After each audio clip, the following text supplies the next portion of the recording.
Welcome to Personnel Matters, the official podcast of the Air Force Personnel Center. Hosted by Major General Jefferson O'Donnell.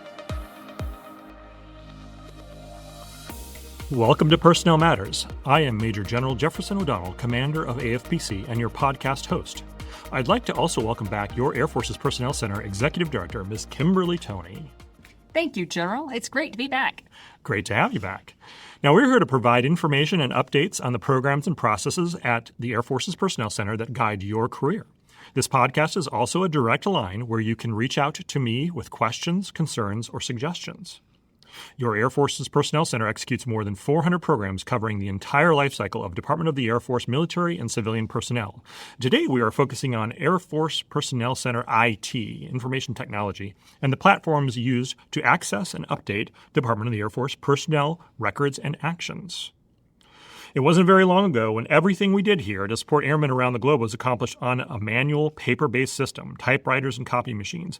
In fact, just this morning, I was mentioning to some flyers here at the base about how, as a flyer, when I was stationed overseas, when we would come back for training, flying aircraft, F-15s, back to the United States, we needed to stop for gas, and so we planned to stop at Randolph so that we could walk up and check our records, because the only other way to do that was to request them, and they would be mailed to you through snail mail so that you could check your personnel file, because we didn't have them on computers. I definitely remember those days where you had to go down the long hallway, and at the end there was a door on the right, and that's where we looked at our records. I was here as a captain and got to work in the promotion board secretariat at that time, and we had the honor of greeting the customers and going back and finding those records. So having the records ready to hand in to the promotion boards just right next door, and that's how we conducted the promotion boards in the past too. They were all manually, and you pass those records. It wasn't until the 1970s, with the advent of microprocessors, that we started programs and software to store and manage personnel actions. The manual paper-based systems for travel vouchers, time cards, PCS orders, promotions, they all took time to evolve in our information technology system, and we were able to transition to the military personnel data system in 2001. You'll know it as MIL-PDS. Now, MIL-PDS as the environment basically is the system of record for all Air Force military personnel, and it's the primary system for Department of the Air Force personnel actions. It is for the total force, encompasses active, guard, and reserve components. And its system supports all life cycle personnel management functions, including recruiting, accessions, promotions, job assignments, education and training, and separations and retirement. And it provides real-time updating and reporting capabilities using web and relational database management technologies. As we take a moment and talk about MIL-PDS, that is the backbone of our Department of the Air Force's military HR systems. That has been around for many years, and as we talk about the evolution, it is very important that the access is limited and it's based on need, because every transaction that is taken impacts a person or their family, and it can be very pay impacting too. Ms. Diane's excellent point. We focus on trusted agents here at AFPC and reminding our team that they are trusted agents in all of those personnel records and pay records. But to your point is this trusted agent network is across the entire Air Force. Absolutely. Now, you can tell that I'm probably not the subject matter expert on MIL-PDS, but I'm a user of it. But we're fortunate today to have an expert on MIL-PDS with us to talk about it and to talk about our larger information technology, Mr. Brad Stingley. Now, he's a seasoned subject matter expert with 38 years of experience managing Air Force personnel systems from wing level up to the Department of the Air Force. And he has deep institutional knowledge and has provided great leadership as we've continued to improve our data integrity, our audit compliance, and our user support across the entire enterprise. Welcome, Brad. Thank you, sir. So, Brad, how has the process to gain MIL-PDS access changed recently? There's different levels, I understand, of MIL-PDS access. Sir, the short answer is yes. On the 2nd of June, AFPC assumed full responsibility for MIL-PDS account access and sustainment. That equates to some 27,000 total. The realignment not only takes the workload off the MAGCOM and base-level personnel system managers, otherwise known as PSMs, it also supports current SecDef and Chief of Staff initiatives, like DRP, organizational realignment, and complies with financial audit readiness. Brad, as part of this process change, has access been removed from individuals who previously had MIL-PDS access? Yes, sir. Any user assigned MilPDS roles that exceeded their authorized responsibilities have been reassigned the correct role in accordance with mandated financial audit guidelines. Because MilPDS transactions impact a member's pay, we enforce least privilege controls.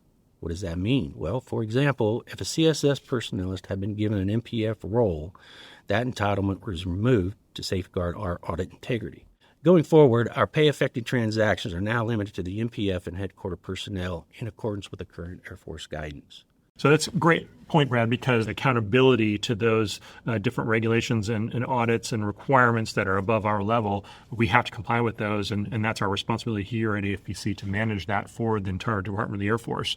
But one thing we get questions about often from the field is, without that access, how do I get the information I need either for myself or to support the commander? And what we tell people is call us. If you tell us what you need, we can help you get it. There are ways to get it without specific access levels. There are many reports that we generate that get refreshed, and it can provide the information the field needs and our commanders need that they're asking for.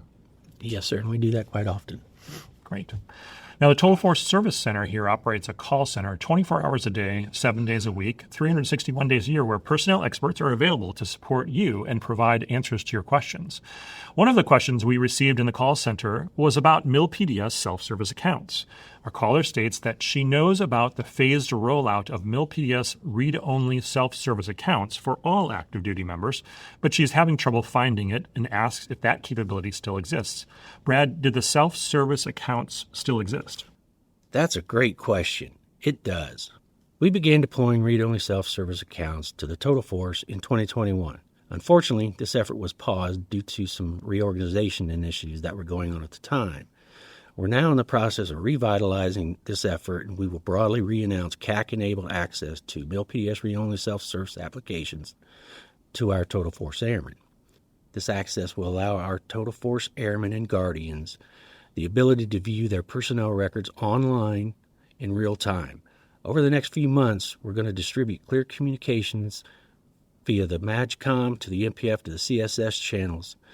Our goal for this effort is to ensure maximum awareness on this capability so every airman and guardian could easily verify their personnel records. Great. Thanks. So the good news is we are working on it. We're going to get it out to you and recognize the value and the need for that. Now, in the larger sense, the Air Force A1 continues to transform HR information technology. And can you tell us if there are any future initiatives coming that will help the MPF and the CSS personnel in the field do their jobs more effectively? Well, sir, we're currently rolling out modern data analytic tools. These are Power BI dashboards layered on top of Power Apps.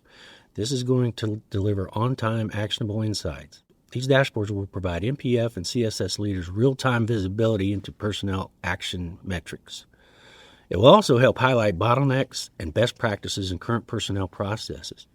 By identifying trends and benchmarks, commanders will be able to make data-driven decisions faster.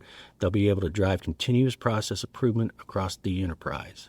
Brad, that's really fantastic. Those are going to be some great benefits for our airmen and guardians in the field. Ma'am, the biggest payoff is going to be efficiency and empowerment. Field units will have intuitive dashboards that are going to be able to pinpoint where they can streamline processes and spotlight successful stories for wider adoption across the enterprise. Rather than wrestling with manual reports or legacy tools, our personnelists will gain confidence in their data, reduce administrative overhead, and be able to spend more time on mission-critical support. Ultimately, these enhancements are going to translate into faster personnel actions, fewer errors, and better readiness across our Air Force. Thank you for the expertise, Brad, on what we do with MilPDS and where we're headed. Speaking of artificial intelligence, and information technology, this, as you've heard today, is a huge part of change. It's been important of our change over time as we transition from paper records into the information technology world, and it will continue to be important for us as we navigate all the changes going on in our Department of Air Force and in our country. If you've been like Miss Tony and Chief Lund and I, we've been around for 20 years or more, you probably need a historian to help kind of walk through all the changes we experience. And so I encourage you all, as you're navigating change in the Air Force and Space Force, please remember that we're your teammate. reach out to us. We're here to help you navigate service from the Air Force Personnel Center. And so you can do that through this podcast, webinars, social media, MyFSS messaging. The toll-for service center is available for you to call, and any kind of official outreach that we do. And of course, you can always contact us. Now, our goal is to be transparent with you and to help you navigate service life. It's always easier to change when we do it together, looking forward and not behind us. I think Socrates said the secret of change is to focus all of your energy on not fighting the old, but on building the new. Well, next time we'll talk about officer promotion boards. And if you have any questions or issues in the meantime, or anytime, please check out our address in the contact information in the comments from your Air Force's Personnel Center, where our mission is people first. I'm General O'Donnell. Thank you for listening. We hope you found this episode informative and helpful in taking charge of your career. Be sure to subscribe on Divots and visit our AFPC website for more resources. Have a question or topic suggestion? Reach out to us.